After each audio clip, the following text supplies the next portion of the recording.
এইটা একটু শেয়ার করতে চাই, লোভ সামলাতে পারছি না, করব। নবী মুসা আলাইহিস সালাম একদিন বক্তব্য দিচ্ছেন। কি দিচ্ছেন? বক্তব্যকে আরবিতে খুতবা বলা হয়। তো একজন দাঁড়িয়ে বললেন, বনু ইসরাইলদের একজন, হে ইয়া মুসা, আপনি তো চমৎকার একটা বক্তব্য দিয়েছেন, আপনার চেয়ে কোনো জ্ঞানী মানুষ কি পৃথিবীতে এখন আছে?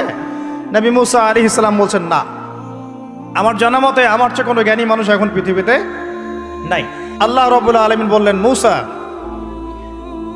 তোমার চাইতেও জ্ঞানী আমার এক বান্দা আছে। বলেন সুবহানাল্লাহ। নবী মুসা আলাইহিস সালাম যখনই শুনতে পারলেন যে আমার চেয়েও জ্ঞানী একজন বান্দা আছেন, তিনি বললেন যে আমি তার সাথে দেখা করতে চাই, আমি তার সাথে দেখা করতে চাই। যুবকরা শোনেন, জ্ঞানী মানুষের সন্ধান পাওয়ার পরে নবী মুসা নবী হয়েও দূর দূরান্ত সফর করেছেন ওই জ্ঞানী মানুষের সাথে সাক্ষাৎ করার জন্য। তো আপনারা রেডিমেড ইসলাম চান, আপনারা ফেসবুক শরীফে ইসলাম চান, ইউটিউব শরীফে ইসলাম চান।